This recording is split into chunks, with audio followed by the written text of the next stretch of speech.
All right, good morning, everyone. It's an honor to be here, and my name is Avesta, as James introduced me, and today we'll go and talk about two specific problems that we are facing today. One is the threat of quantum computers, and then the second one is the threat of AI. But before doing that, I'm going to go ahead and do, if this one moves. There we go. So the agenda very, very quick. I already had an introduction from James, and again, much appreciated on that. I will talk about who is DigiCert, for those of you who may not be familiar with what DigiCert does. Then we talked about post-quantum cryptography. We'll talk about AI and digital trust. And finally, we will conclude with what solutions are available today. I'm not going to go through the introduction, as James has already done that. But let's get into who is DigiCert. We consider ourselves to be the most important company on the internet, matter of fact, when it comes to security, but in some sense, the most unknown one. We secure anything from government elections. For example, in Philippines, we secure the elections by cryptographically signing the ballots. We check the identity of individuals who are voting. And we make sure that this information that is being transited is actually encrypted, where other nations are incapable of reading into those results. We secure the infrastructure for emergency systems. For example, in North America, in Canada, we secure the 911 systems to make sure that not only the servers are getting authenticated, but the data that is getting transmitted is staying encrypted, where others aren't able to actually see that data. Healthcare providers, this is a very, very important topic for us. This is where we are securing medical devices. For example, in hospitals, we secure the infusion pumps to make sure that the patient who is receiving medication is receiving it from the right source and is not basically being compromised by an adversary. And finally, on the financial sector, we support 97% of top 100 banks across the globe. So if you're going to a banking website, you want to make sure your data is being encrypted and others aren't able to see that data, we secure those. If you want to open an account, you want to validate your identity, we provide a solution for that. Just a moment. 통역하고 진행하겠습니다. 네, 안녕하십니까. 저는 지금 소개받은 대로 제 이름은 아베스타입니다. 오늘 저는 여러분들께 두 가지를 말씀을 드리려고 합니다. 퀀텀 컴퓨팅의 위협 그리고 또 AI의 위협에 대해서 말씀을 드리고자 합니다. 소개는 저희 지사장님께서 해주셨기 때문에 저는 제 소개는 간단하게 넘어가면서 여러분들께 오늘 아젠다를 말씀드리면서 시작하겠습니다. 우선은 디지서트가 어떤 기업인지에 대해서 말씀을 드리고 PQC가 왜 중요한지에 대해서 말씀을 드리고 AI와 디지털 신뢰에 대해서 또 말씀을 드리고 또 어떠한 지금 현재 나와 있는 어떠한 솔루션들이 있는지에 대한 말씀을 드리도록 하겠습니다. 우선은 저희 디지서트에 대해서 우선 말씀을 드려보도록 하겠습니다. 디지서트는 사실 가장 그 보안 관련해서는 인터넷에서 가장 중요한 기업이 아닌가라는 생각을 하고 있지만 사실은 잘 알려지지 않은 그런 기업이기도 합니다. 여기서 보실 수 있는 것처럼 저희는 정부에서도 여러 가지 예를 들어서 필리핀에서는 투표 관련해서 저희가 보안을 강구해 드려서 그 유권자의 신원을 확인한다든지 또 그 투표의 결과가 암호화될 수 있도록 지원을 해드렸습니다. 그리고 또 북미라든지 캐나다에서는 응급 시스템, 911 시스템에 대한 보안을 강구를 해드려서 서버에 대한 보안을 강구할 뿐만 아니라 데이터가 안전하게 암호화돼서 전송이 될 수 있도록 지원을 하고 있습니다. 또 의료 부분이 역시 또 중요합니다. 의료기기에 대한 보안을 강구해서 그 환자가 맞는 그런 약물을 투여받을 수 있도록 펌프에 대해서 전혀 이 부분이 조작이 되지 않도록 또 보안을 강구해드리고 있고 전 세계 상위 100대 은행 중에 97%의 은행에 대한 그런 보안을 저희가 강구를 해드리고 있습니다. 여러분들께서 뱅킹 웹사이트, 은행 웹사이트에 갔을 때 안전하게 거래를 하실 수 있도록 그리고 또 예를 들어서 계좌를 개설을 하실 때 안전하게 내 신원을 확인할 수 있도록 저희가 지원을 하고 있습니다. Perfect. And we have a very long history of doing this. DigiCert by itself was established in 2003, but our history goes actually much prior to that. In 1995, a company by the name of VeriSign began securing the internet. They began establishing what is called today as a certificate authority. That's where you are issuing digital identity for any interaction online. In 2017, DigiCert acquired Symantec Website Security, and that enabled us to receive that certificate authority that VeriSign had and enable us to actually extend our platform. As you can see, every few years we acquire a company, and that's because not only we want to expand our portfolio of products, but we want to make sure that we are able to cover different use cases for our customers. 저희는 사실 오랜 역사를 가지고 있습니다. 저희 디지서트는 2003년도에 설립되었지만 사실은 그 이전에 95년도부터 시작을 했다라고 말씀을 드릴 수 있을 것 같습니다. 95년도에는 보실 수 있는 것처럼 VeriSign, 그러니까 인터넷의 보안을 강구했던 VeriSign이 첫 등장을 하게 되었고, 여러 가지 여러분들이 잘 알고 계시는 모든 온라인상의 거래에 대한 서티피켓을 발행하는 그 VeriSign이 나오게 되었습니다. 그리고 이어서 저희가 또 시멘틱이라는 기업을 인수를 하게 되면서 점점 더 저희의 플랫폼을 확장하게 되었습니다. 그리고 또 이어서 계속 보실 수 있는 것처럼 몇 년마다 저희가 계속해서 추가 인수를 하고 있는데, 그 이유는 다양하게 고객들을 지원하기 위한 것입니다. And this history of innovation has evolved over the years. I mentioned we acquired a certificate authority, but also we have landscapes in Europe. For example, in Europe, there's lots of regulations about certificate authorities, and we acquired a company by the name of Quo Vadis. The most recent company that we acquired is a DNS provider, or domain name service, which enables us to expand our services globally whenever it comes to security, resolving the addresses on the internet. And all of this together in 2024 is becoming under what we call one platform to rule them all. As a vendor and as a user, you don't want to go to multiple different dashboards. You want to make sure that you have one dashboard that provides that security visibility for your organization. 그래서 저희는 여기 나와 있는 것처럼 계속해서 진화를 하고 있습니다. 말씀드렸던 것처럼 저희가 초기에 그 서티피켓을 발행하는 기관을 저희가 인수를 하게 되었는데, 유럽에서는 특히나 이 그 서티피켓을 발행하는 그런 기관 관련돼서 여러 가지 그런 사항들이 있어서 이를 지원하기 위해서 저희가 유럽에서도 마찬가지로 많은 인수를 해왔습니다. 그리고 또 계속해서 보실 수 있는 것처럼 DNS 관련해서 저희가 글로벌하게 지원을 하기 위해서 또 인수를 하였고, 마지막으로 저희가 One Platform to Rule Them All 이라는 것을 저희가 채택해서 대시보드 여러 개가 아닌 하나의 대시보드로 모든 보안에 대한 가시성을 확보를 하실 수 있도록 해드리고 있습니다. And just to quickly cover some of these areas of innovations again, to date we have filed 113 patents. In 2023 solely, we have filed 32 patents covering anything from AI to machine learning to quantum computing, quantum encryption, cryptography, and device management. Again, provided this background for you guys to get a little bit more up to speed of what DigiCert does, and specifically around the innovation. 그리고 여기에서 보실 수 있는 것처럼 저희가 지금까지 113개의 그런 특허를 등록을 했고, 2023년도 한 해에만 저희가 32개의 특허를 출원하고 있습니다. 그래서 그 영역은 AI에서 머신러닝에 이르기까지 그 양자 컴퓨팅이라든지 양자 암호화, 크립토그래피, 디바이스 매니지먼트 다양하게 저희가 아우르고 있습니다. 이러한 배경을 저희가 말씀드리는 이유는 디지서트가 다양한 그런 혁신을 하고 있다라는 점을 보여드리기 위한 것입니다. Great. Now let's get to the specific topic, the post-quantum crypto and why post-quantum cryptography is important.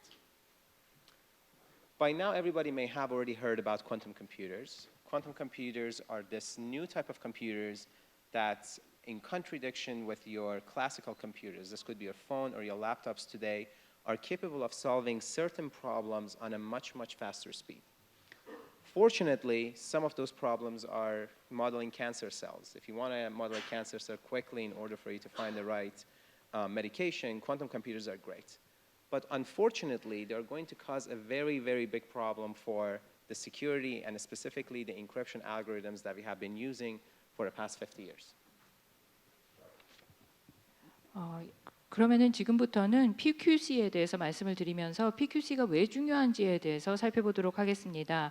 우선은 양자 컴퓨터라는 것에 대해서 말씀을 드리자면은 전통적인 컴퓨터, 예를 들어서 우리가 사용하고 있는 랩톱이라든지 폰과는 달리 새로운 그런 형태의 유형의 컴퓨터다라고 보시면 되겠습니다.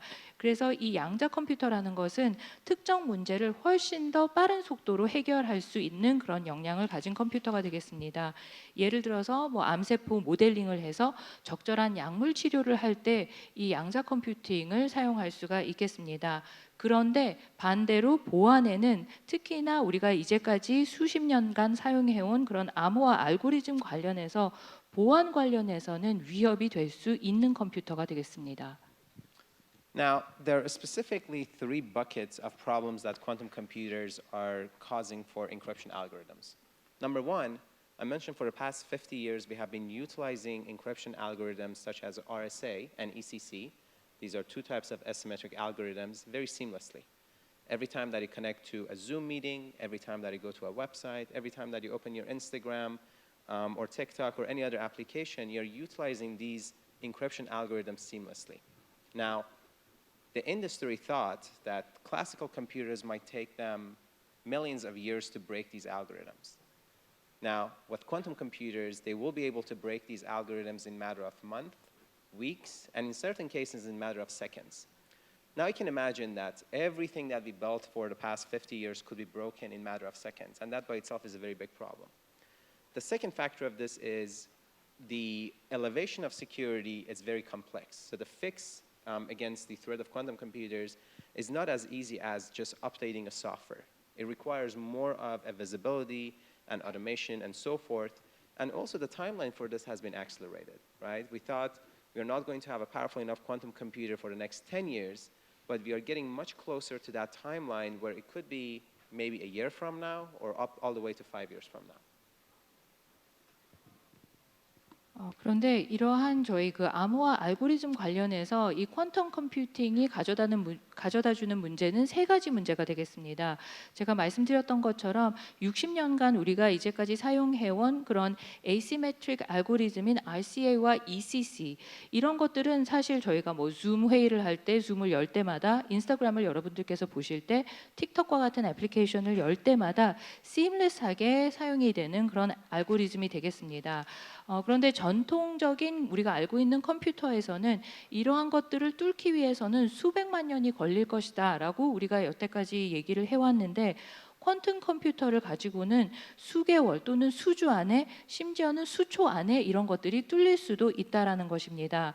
그래서 첫 번째로는 50년간 우리가 그동안 구축해온 것이 뚫리고 그 타격을 입을 수 있다라는 문제가 생기게 되고 그리고 두 번째로는 이것을 그 수정해 나가고 고쳐 나가는 것이 그다지 뭐 소프트웨어 업데이트하는 것만으로 이렇게 쉽게 일어날 수 없다라는 것입니다. 다양하게 뭐 가시성이라든지 자동화라든지 많은 것들이 필요하게 된다라는 것입니다.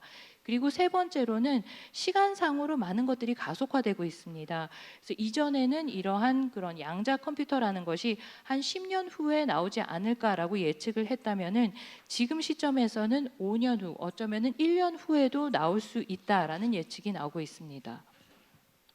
Now, in order for us to be able to secure the tomorrow's activities, we need to think about what we are able to do today. Number one, the change is inevitable, meaning we already know that all of our encryption algorithms will be broken today, and this is not a matter of if, it's a matter of when. Number two, the threat is being accelerated.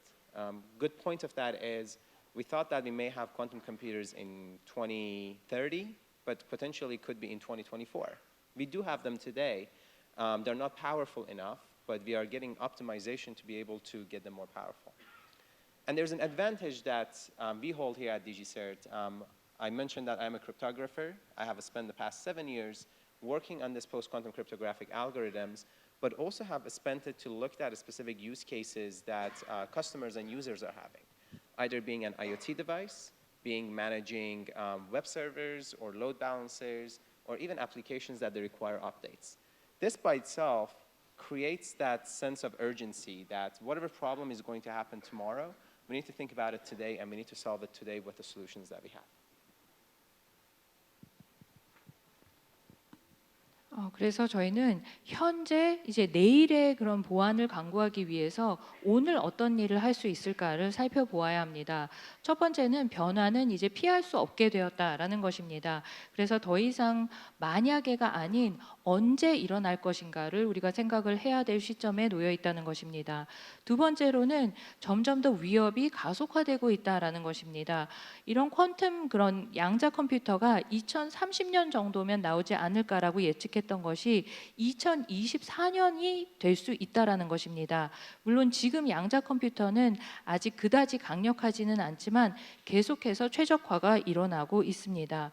제가 모두에도 말씀드렸던 것처럼 저는 그 암호학자입니다. 그래서 7년간 PQC 관련된 알고리즘들을 연구를 해오고 다양하게 실제에서 사용되고 있는 그 유스 케이스들을 보고 있습니다. 그런데 다양하게 IoT 디바이스라든지 웹서버라든지 로드 밸런서라든지 이런 것들에서 저희가 이런 것들을 보게 되고, 그래서 여기에서 가장 중요한 것은 내일의 문제이긴 하지만 오늘의 솔루션을 가지고 오늘 이것을 어떻게 해결할까를 반드시 생각해 보아야 한다는 것입니다. Now, let's look at the impact of quantum computers in 4 different buckets.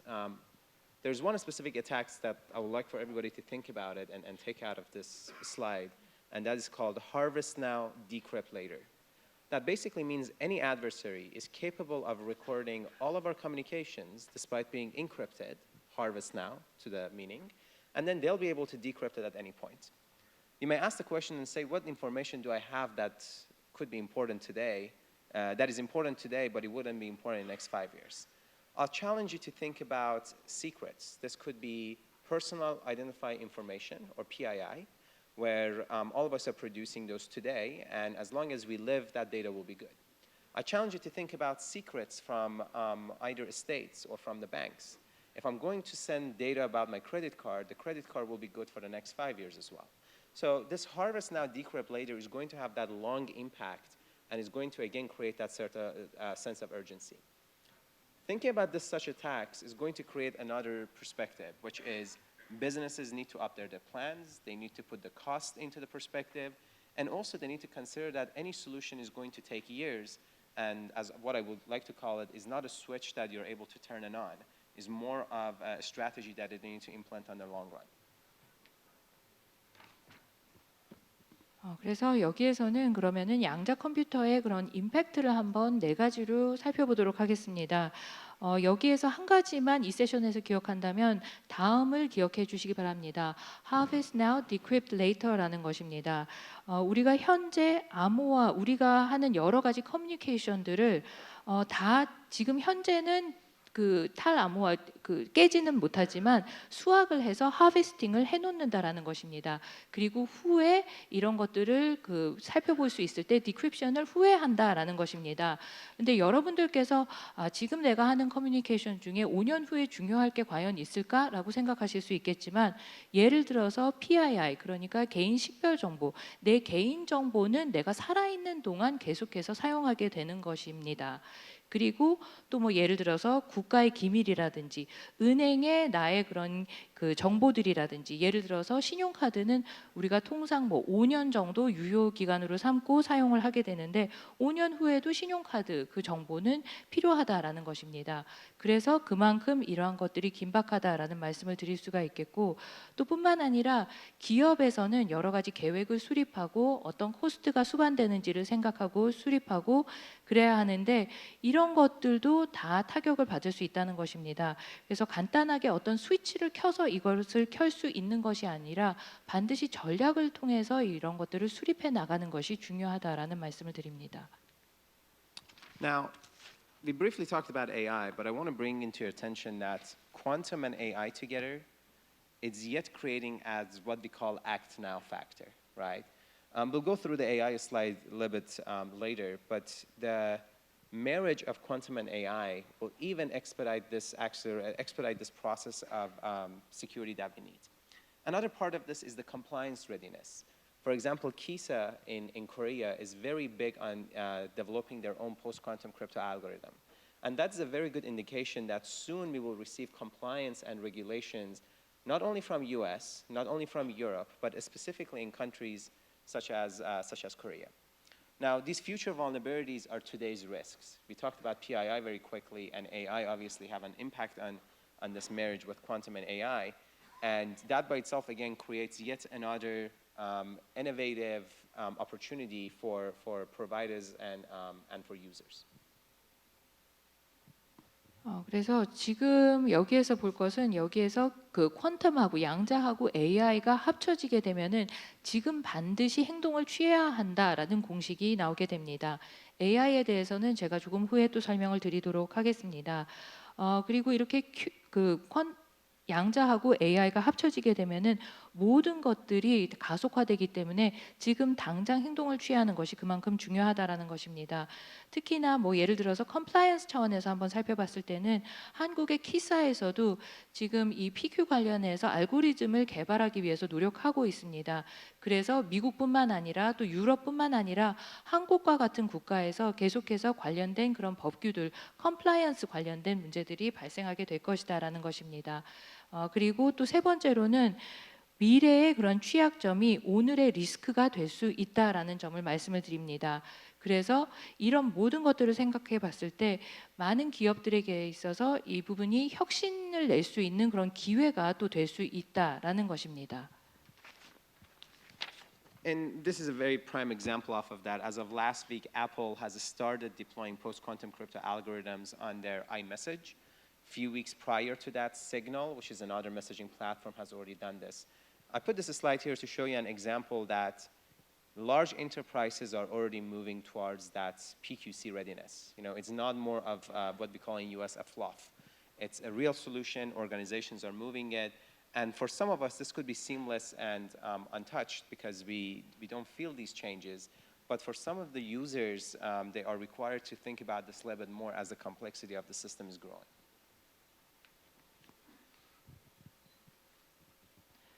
그래서 이 슬라이드를 보시면은 그 예가 실제 지금 현장에서 나타나고 있다라는 것을 보실 수가 있겠습니다. 얼마 전에 애플 쪽에서 iMessage에 이런 PQ 알고리즘을 적용한다라고 발표를 했고 얼마 전에 시그널이라는 또 다른 메시징 플랫폼 상에서도 이러한 그 알고리즘을 활용하게 된다. 라고 발표를 해주셨습니다. 그래서 여기에서 보실 수 있는 것처럼 많은 대기업들이 말뿐만이 아니라 이제 실제 솔루션을 사용하면서 PQC 레디를 준비하고 있다라는 것을 보실 수가 있겠습니다. 어떤 유저들에게 있어서는 전혀 이런 부분들이 실제로 와닿지 않기 때문에 시밀러스하게 돌아가기 때문에 전혀 그 영향을 모르겠다라고 생각할 수도 있겠지만 또 다른 유저들은 이 시스템이 점점 더 복잡해지기 때문에 그런 부분들을 염두에 두어야 할 것입니다. Now, the timeline was very accelerated. You know, we have spent the past 7 years working with National Institute of Standards of Technology, or NIST, in the US to come up with these PQC algorithms. This is all in the past, 7 years of looking at different cryptographic algorithms, finding out if they have backdoors and so forth.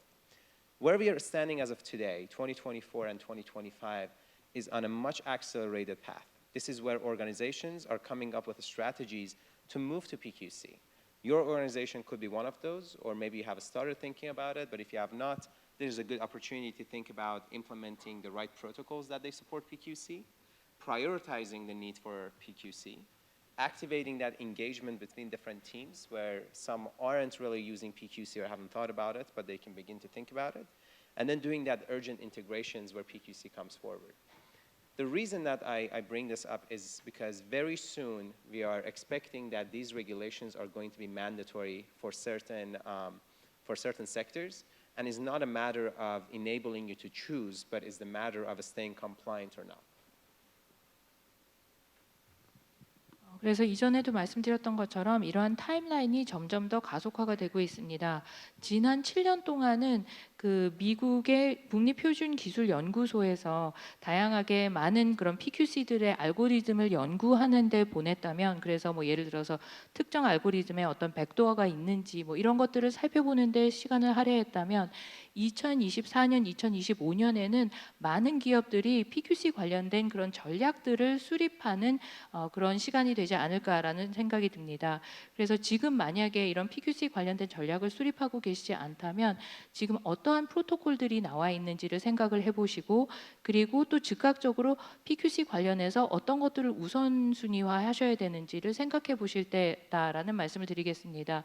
그래서 활발하게 PQC 관련해서 참여를 하시면서 긴박하게 또 통합을 하시는 것이 무엇보다도 중요합니다.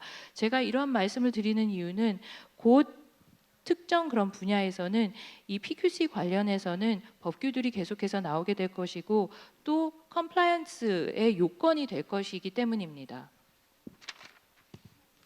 I think it's worth mentioning that PQC, despite being a very big word and being so complex, in the base of it is very simple.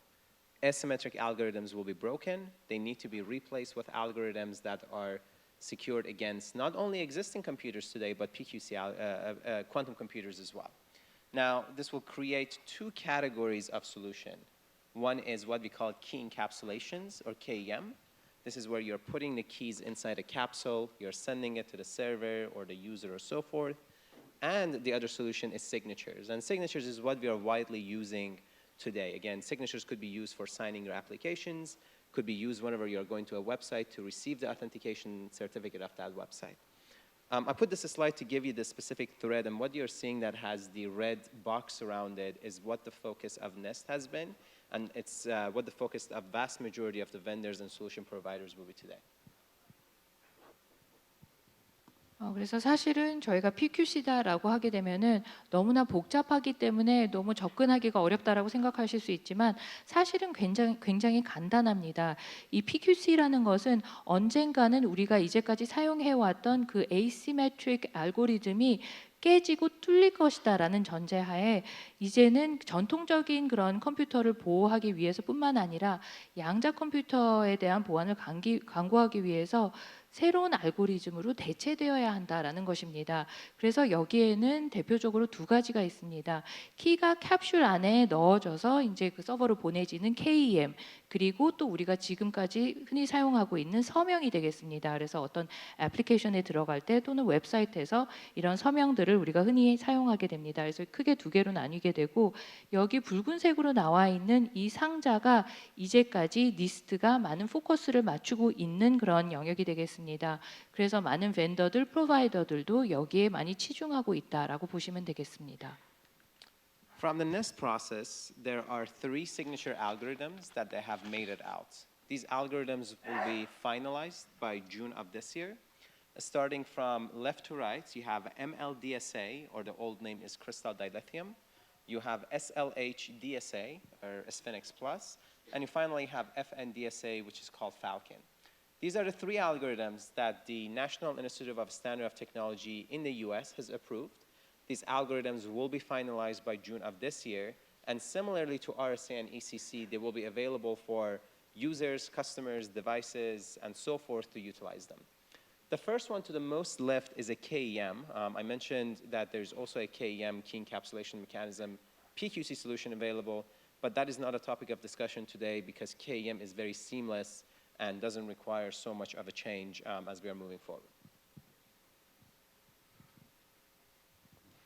그래서 여기에서 보실 수 있는 것처럼 일단은 3가지의 그런 서명 알고리즘이 올해 6월에 최종화가 될 것입니다. 그래서 오른쪽에 나와 있는 3가지입니다. 이전명은 크리스탈 딜리시움이었는데 MLDSA, 스핑스 플러스인 SLH-DSA, 그리고 팔콘인 FNDSA가 되겠습니다. 그래서 지금 현재 미국의 니스트에서 승인한 것들이 되겠고 올 6월에 최종화가 될 것들이 되겠습니다. 그래서 RAS나 ECC처럼 유저들이 활용하고 뭐 디바이스에서도 사용하고 커스터머들이 사용하게 될 것이다라는 말씀을 드리겠습니다.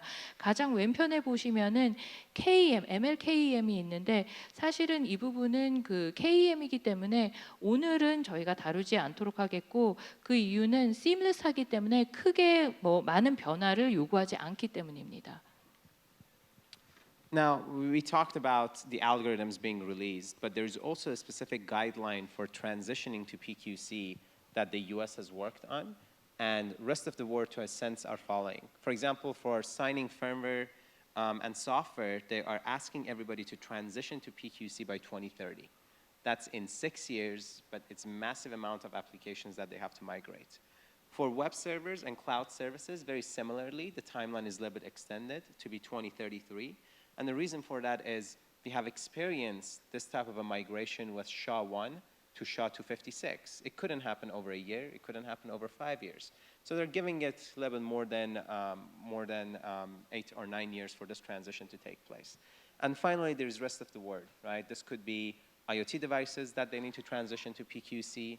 This could be network equipments that are in data centers, or this could be operating systems that we are all utilizing, but they are not receiving updates. That being said, they are not left alone, then they all have to require to be transitioned to PQC by 2033.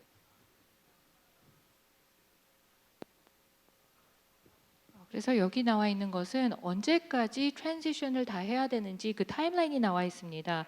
그래서 여기에 보실 수 있는 것처럼 소프트웨어나 펌웨어 사이닝 관련해서는 2030년도까지 트랜지션을 해야 된다라고 타임라인을 정하고 있습니다.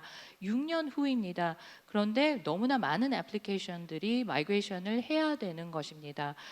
그 이외에도 보시면은 웹 브라우저나 서버, 클라우드 서비스와 같은 경우에는 2033년도까지 조금 더 시간을 줘서 한 8, 9년 정도 후까지 트랜지션을 해라라고 얘기를 하고 있습니다. 그 이유는 SHA-1, SHA-56까지 사실 그 경험이 있기 때문에 하루아침에 어렵다라는 것을 알고 있기 때문에 조금 더 시간을 준 것으로 알고 있습니다. 이 외에도 IoT 디바이스라든지 다양한 뭐 데이터 센터 안에 네트워크 장비라든지 OS라든지 이 모든 것들도 역시나 2030년도까지 PQC로 다 트랜지션을 해라라고 가이드라인을 주고 있습니다. One specific topic that needs to be considered, irrelevant of being PQC or being classical algorithms, is the terminology known by crypto agility. Crypto agility defines your ability to be able to switch from one algorithm to other algorithm. For example, I brought the example of SHA-1 to SHA-256. We had to replace that algorithms because we identified collision. A few years prior to that, we had MD5. It was a broken algorithm as well. In the world of PQC and generally in the world of crypto systems, these are the foundation for every application, for every protocol, for users, and generally for any system that we are dealing with. So you want to stay what we call crypto agile, meaning at any point, you should be able to switch from one algorithm to the other one. Why this is relevant to PQC? It's relevant to PQC because the post-quantum crypto algorithms are so new that at any point they could be broken. We had an example of this back in 2022, where NEST released 4 algorithms. We talked about dilithium, we talked about Falcon and Sphinx, but there was a 4th one by the name of Psych. And Psych was broken 20 days after its release. Now you can imagine that as an enterprise, if you switch to Psych, you have to go ahead and switch back to something else in 20 days. And this is that sense of crypto agility becomes very important that enables you to seamlessly switch between different algorithms. 그래서 여기에서 보실 수 있는 것처럼 크립토 어질리티라는 것이 나와 있습니다. 암호 민첩성이라는 것이 나와 있는데 이 PQC에서도 물론 이것이 중요하지만 전통적인 알고리즘에서도 물론 중요합니다. 이 크립토 어질리티라는 것은 한 알고리즘에서 다른 알고리즘으로 바로 넘어갈 수 있는 그런 역량을 얘기를 합니다. 그래서 제가 SHA-1, SHA-56의 예를 들었던 것처럼 아니면 그 이전에 뭐 MD5 그 깨진 그 알고리즘의 예도 있는 것처럼 PQC 환경에서도 그리고 또 크립토 시스템이라는 환경에서도 이 크립토 어질리티가 아주 중요하다라는 말씀을 드릴 수가 있겠습니다. 특히나 PQC 환경에서 이것이 중요한 이유는 PQC가 너무나 새로운 것이기 때문에 언제 이것이 깨지거나 뭐 뚫릴지를 알 수가 없기 때문입니다. 2022년도에 니스트가 사실 4개의 알고리즘을 발표를 했습니다. 제가 조금 전에 보여드렸던 딜리튬하고 팔콘하고 그 스핑스 플러스가 있었는데 이외에 사이크라는 것이 또 있었습니다. 그런데 사이크는 20일 안에 그 뚫리게 되어서 여기에서 그만큼 얼마나 그 크립토 어질리티가 중요한지 바로 새로운 알고리즘을 넘어갈 수 있는 역량이 얼마나 중요한지를 알 수가 있습니다. Now, the agility in the sense of PQC is dealing with uncertainty. Psych was a very good example of that, but there are many other uncertainties that could be considered when you're dealing with PQC. This post-quantum crypto algorithms are generally having a much larger signature as well as key sizes. That by itself creates an uncertainty because you can't just go ahead and put this on an IoT device that you previously were putting your RSA and ECC on. There's not enough memory, there's not enough computation, generally is not the right solution. So this uncertainty plays a very big role in PQC, but this is where you want to make sure that you're choosing the right vendor, you're coming up with proper strategy, and generally you're looking at that much broader, a wider and deeper view into your organization. 그래서 사실 이렇게 PQC 관련해서 민첩성이 중요한 이유는 사이클에 의해서 말씀드렸던 것처럼 많은 불확실성이 존재하기 때문입니다. 그런데 이 외에도 또 다른 불확실성들이 물론 존재하고 있습니다. 이 PQ 알고리즘이라는 것은 그 시그니처도 그렇고 키도 그렇고 그 사이즈가 용량이 훨씬 더 크기 때문에 RAS나 ECC처럼 IoT 디바이스에 바로 올릴 수가 없습니다. 여러 가지 메모리의 용량도 부족하게 되고 컴퓨테이션도 충분치 않기 때문입니다. 그래서 그만큼 어떤 벤더를 선택을 하는지가 중요하고 어떠한 전략을 가지고 가는지가 중요하고 더 광범위하게 더 심층적으로 바라봐야 하는 것이 그만큼 중요해지는 것입니다. Now, we had a very deep discussion about PQC. We talked about crypto algorithms and so forth. But a question that could come to anybody's mind is why DigiCert will think about this and why DigiCert is the right partner or vendor or solution provider to talk to. There are a few reasons for that. We have shaped the specific standards around PQC. Collectively at DigiCert, we have spent over 20 years of working on post-quantum crypto algorithms, either with NIST or with other entities across the globe with different standard groups. We have expertise across different use cases, either being IoT devices or embedded devices, either being dealing with use cases from infrastructure, critical infrastructures or banks or even with government such as Philippines. We do have those expertise. We are very big on creating that alliance with different organizations. For example, working with KISA in Korea, working with ETSI in Europe, or other organizations where we can learn from their expertise, but also enable them to learn from our experiences when it comes to PQC. 그렇다면은 아마 제가 여러분들께 PQC 그 크립토 알고리즘에 대해서 말씀을 드렸는데 왜 디지서트인지, 왜 디지서트가 적절한 파트너이면서 벤더가 될 수도 있고 적절한 솔루션 프로바이더가 될 수 있는지에 대해서 잠깐 말씀을 드리겠습니다. 저희는 지난 20년간 계속해서 그 PQC 관련된 그런 표준들을 만들고 또 수립하는 데 참여해 왔습니다. 그래서 말씀을 드렸던 것처럼 미국의 니스트라든지 또 다른 글로벌한 그런 표준 기관들하고 일을 해오고 있습니다. 그리고 또 뿐만 아니라 저희는 전문성을 갖추고 있어서 뭐 여러 가지 IoT 디바이스라든지 임베디드 디바이스라든지 뭐 은행이라든지 정부, 필리핀의 경우를 말씀을 드렸던 것처럼 크리티컬한 인프라스트럭처 관련된 그런 경험과 전문성을 가지고 있는 기업입니다. 그리고 또 뿐만 아니라 저희는 여러 그런 얼라이언스를 중시하고 있어서 한국에서는 키사하고 많은 일을 함께 하고 있고 또 유럽에서는 엣시와 함께 서로에게서 배우면서 지금 많은 일들을 하고 있습니다. For example, if you look at the financial services and the requirement for PQC, a financial institute will require anything from quantum-resistant encryption to quantum-resistant signatures to crypto agility for their cryptographic libraries to be able to create that risk management in the era of PQC. And this altogether is what we are capable of supporting in our organizations due to our expertise, due to our background, and due to the lot of solutions that we have available. 그래서 예를 들어서 금융 서비스를 생각을 해보게 되면은 그 PQC 관련된 그런 요건들을 보게 되면은 많은 것들이 있겠습니다. 예를 들어서 퀀텀 그런 양자에 저항할 수 있는 그런 암호화라든지 퀀텀 리시스턴트한 그런 그 서명이라든지 이런 것들이 아주 중요해집니다. 그리고 또 크립토 애질리티에 대해서 그 라이브러리를 제대로 관리하고 보호할 수 있는지 그런 그 암호 민첩성도 중요해집니다. 그래서 저희는 이런 여러 가지 관련된 배경을 가지고 있고 전문성을 가지고 있고 또 저희의 솔루션을 통해서 이 모든 요건들을 충족해 드릴 수가 있습니다. We also provide capabilities for free. For example, on the PQC side, we have announced what we call PQC Playground. as of November of last year. Anybody in this room is capable of going to DigiCert Labs. You can scan the QR, you can go to the URL down here. And this will enable you to actually issue post-quantum crypto supported certificates for a number of different use cases.